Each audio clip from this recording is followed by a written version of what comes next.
Assalamualaikum warahmatullahi wabarakatuh. Alhamdulillahi rabbil alamin. Allahumma shalli ala sayyidina Muhammad wa ala ali sayyidina Muhammad. Pagi ini saya buatkan video dengan tema Sufi tidak salah. Yang salah adalah yang bukan sufi menceritakan sufi berujung berhalusinasi. Contoh orang yang bukan sufi bercerita sufi. Banyak beredar pemahaman orang makrifat tidak perlu sholat. Tidak sholat lagi. Nah, itu bukan sufi, tapi orang yang berhalusinasi. Artinya, dia itu dikuasai setan, sehingga pemahamannya setan. Karena apa? Karena tidak mau bertakwa. Mereka mempelajari ilmu-ilmu wali, ilmu-ilmu orang sufi, yang mana perkataan para wali itu sebenarnya banyak mengandung ilmu-ilmu yang tersirat maknanya. Tidak boleh diartikan secara tekstual, secara harfiah. Dan kode-kode yang bisa menjabarkan kalam-kalam para wali Allah itu orang yang sudah mendapatkan musyahadah, samudera penyaksian mata hati, yang mana itu adalah makom ru'yah. Yang Allah katakan kepada wali Syekh Muhammad bin Abdul Jabbar An-Nafri dalam kitab Al-Mawaqif wal Muqtabat, ru'yah adalah penglihatan yang agung. Dalam bahasa lain, di dalam kitab Risalah Al-Ghausiyah milik Sultan Aulia Syekh Abdul Qadir Al-Jilani adalah musyahadah. Dan musyahadah hanya bisa didapatkan melalui mujahadah. Berjuang dengan sungguh-sungguh melawan hawa nafsu, yaitu dengan sarana bertakwa kepada Allah. Bagi orang yang tidak mujahadah, mustahil musyahadah. Itu Allah katakan kepada Sultan Aulia. Allah tidak akan memberikan ridhonya kepada orang yang tidak bertakwa. Hal itu sudah Allah firmankan di dalam surah Az-Zukhruf ayat 36, bahwa orang-orang, barang siapa yang berpaling dari pengajaran Allah yang Maha Pengasih, yaitu Al-Quran, tidak mengikuti Al-Quran, maka kami membiarkan setan menyesatkannya dan menjadi teman karibnya.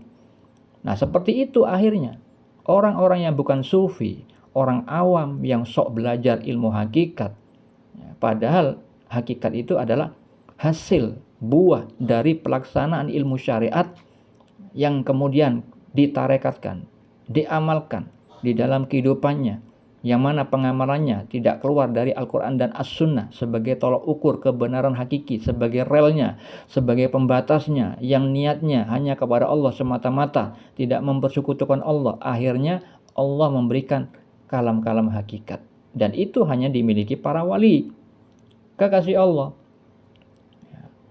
Tapi orang awam yang tidak bertakwa, tidak memahami dalil-dalil Al-Quran dan As-Sunnah, apalagi di dalam kehidupannya tidak pernah praktek, seringkali meninggalkan sholat, kemudian akhirnya mudah berbuat keji dan mungkar karena tidak sholat. Akhirnya begitu, ujung-ujungnya berhalusinasi, memaknai sendiri kalam-kalam wali, dipikir dengan otaknya sendiri. Akhirnya begitu. Nah, orang-orang yang pertengahan di kalangan mukmin, orang-orang beriman yang bertakwa kepada Allah, yang belum wusul kepada Allah, belum di makom ihsan, itu mengetahui cerita tentang sufi dari orang-orang yang durhaka seperti tadi, yang meyakini makrifat tidak sholat. Sehingga carut marutlah sekarang ini orang-orang pertengahan mengimani, mempercayai seorang sufi seperti pemahaman orang durhaka tadi. Bukan orang sufi yang bercerita itu. Orang yang sufi itu para kekasih Allah. Contohnya Sultan Aulia Syekh Abdul Qadir Al-Jilani.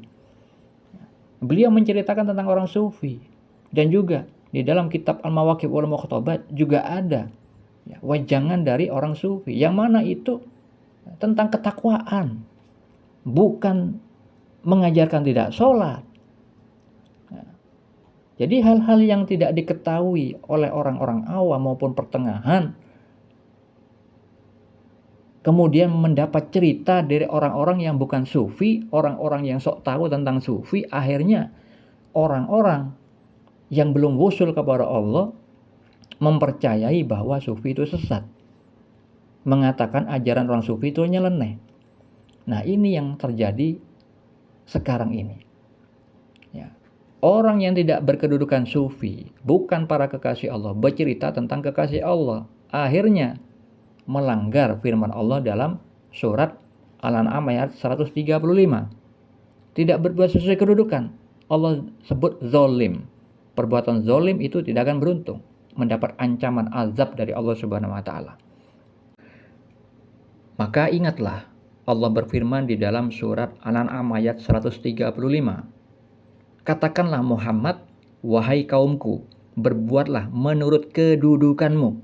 Aku pun berbuat demikian. Kelak kamu akan mengetahui siapa yang akan memperoleh tempat terbaik di akhirat nanti. Sesungguhnya orang-orang yang zalim itu tidak akan beruntung. Jadi Allah itu memberitahukan kepada Nabi Muhammad, dan Nabi Muhammad dianjurkan memberitahukan kepada kaumnya, kepada kita, untuk berbuat sesuai kedudukan, sesuai levelnya, sesuai dengan kedudukan tingkatan spiritualnya. Karena beliau Nabi Muhammad juga berbuat demikian, berbuat sebagai Rasul Allah. Maka disebutkan orang-orang yang zalim tidak akan beruntung. Maksudnya adalah orang-orang yang tidak berbuat sesuai kedudukan itu zalim, melampaui batas, dan itu adalah pelanggaran syariat. Mereka akan dimasukkan ke neraka kalau tidak bertaubat. Mereka yang berpahaman makrifat tidak sholat, ya, mengatakan bahwa yang sholat itu sebenarnya Allah, yang menyembah dirinya sendiri, itu yang seringkali disebarkan oleh orang-orang durhaka. Bukan sufi bercerita tentang sufi. Ketahuilah saudara-saudariku, sufi ini adalah orang-orang yang selalu mensucikan hati, ya, dengan bertakwa, menjalankan perintah Allah dan menjauhi larangan dari Allah. Dan orang yang seperti itu, orang yang beruntung. Hal itu Allah firmankan di dalam surat Asy-Syams ayat 9. Allah Ta'ala berfirman, sesungguhnya beruntunglah orang yang mensucikan jiwa itu. Mensucikan itu bagaimana? Setiap hari manusia itu berdosa, kata Allah di dalam hadis qudsi, siang dan malam. Selain Rasulullah itu berbuat dosa siang dan malam. Begitupun orang sufi yang bukan Rasulullah. Mereka masih ada peluang berbuat dosa walaupun berbeda, ya, dengan dosa-dosa orang awam, dosa-dosa orang yang bukan di kalangan orang sufi. Mereka ketika berbuat salah cepat diberi petunjuk oleh Allah, kemudian dimampukan oleh Allah dengan rahmat Allah, mereka kemudian kembali ke jalan Allah Subhanahu wa taala. Karena apa?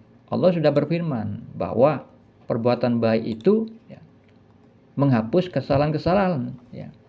Seperti yang Allah firmankan dalam surat Hud ayat 114.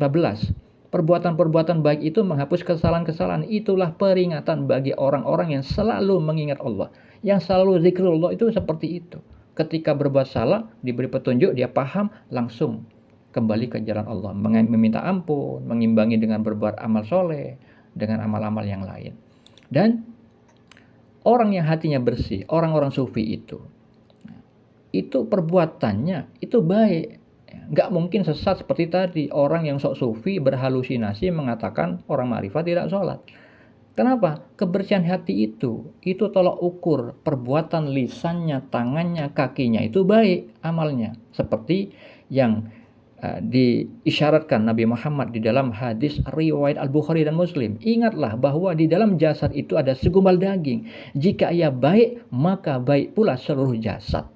Nah, itu berkaitan dengan kolbu yang bersih, kolbunya para sufi. Dan tentang mereka, orang-orang yang hatinya bersih itu adalah orang yang ketika disebut nama Allah, gemetar hati mereka, seperti yang Allah firmankan dalam surat Al-Anfal ayat 2.